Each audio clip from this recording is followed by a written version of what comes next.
અમારે આશીડાથી વોણા જવાનો રસ્તો છે. અમારે ચોમાસાની હેડવા માટે બહુ તકલીફ પડે છે. બાળકો ક્ષેત્રમાં રહી ભણવા માટે આવવાની અગવડતા ઘણી પડે છે. અને ભાજપવાળા મને એમ કહેતા આવે એટલી ફરા કે અમે તમને રસ્તો કરી આલજો. અમારી જવાબદારી અત્યારે કોઈ એનો ઉલ્લેખ લેતા નથી. અને કહીએ તો કે થઈ જશે. હવે એ થઈ જશે તો અમે વોટ આલવામાં કે આલી જ છે, પણ એક ચોકડી પાડી એટલી પાડી. હવે વોટ બીજો આપશે નહીં. અમારી માગણી એવી છે કે આ જે રસ્તો જે ખરાબ આહાડાથી વોણા જે રસ્તો જાય છે એ બહુ ખરાબ રસ્તો છે. લોકો હા ઓછા તો 50 વર્ષથી આમ તો અમે તો અમને 40 વર્ષથી એટલા વર્ષથી અમે ગારામાં હેડીને ભણ્યા આજ દાડા સુધી.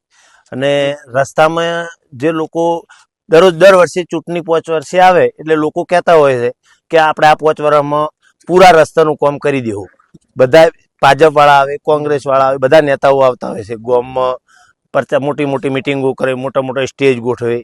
પછી જયારે એનો સમય પૂરો થઈ જાય એટલે બધા હું ઘેર જતા રહે, કોઈ પછી ફેર વળીને તાકતું નથી. તો અમારા બધાના ખેડૂતોનું, સામે ગામ વાળાનું, બધા આજુબાજુના ખેડૂતોનો પ્રશ્ન એક જ છે કે ગમે એ કરીને આટલો રસ્તો પાકો કરી આપે સરકાર, તો આ બધા ખેડૂતો એમને આટલા વર્ષથી સાથે રહ્યા એનો સપોર્ટ એમને મળી રહે.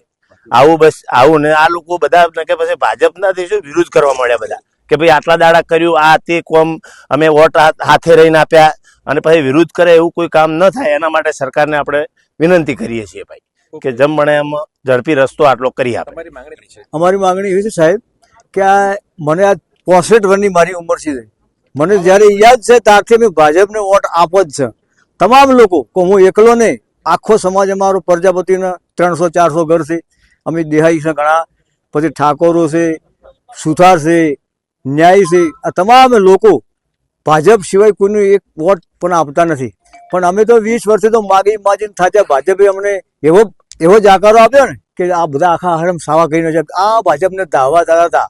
એટલે ભાજપે તો હવે ભવાડા કાઢ્યા ને કે અમને ધોળે દાડે તારા બતાવી દીધા કે અમે માગા એને નથી હાલતા. ના માગે કોઈ રસ્તાની કોઈ એ ગામ આગળ કોઈ ગામ જ લાગતું નથી. અહીંયા ખાલી ક્ષેત્રમાં રસ્તો પૂરો. અમારે તો ખાડેડા, વણા, નવા કેટલા ગામોને જોડતો માર્ગ છે. અને એટલી બધી મુશ્કેલી પડે. અમારા જે ઘણખરા લોકો તો ખેતરમાં રહેશે બિચારા. એમને બાળકો ભણવા આવવું હોય કે કોઈ સાજુ મોદું હોય, કોઈને ડિલિવરી હોય કઈ લાવવાનું. તમે હાલ જાતે નિરીક્ષણ કરો ને, રસ્તો એટલો બધો બેકાર, ખાડા થઈ જશે, પાણી ભરાઈ હવે 2-3 ગામનો અહીંયા વસ્તી હેડે એટલે હવે આપણે કોઈ ના કહેવાય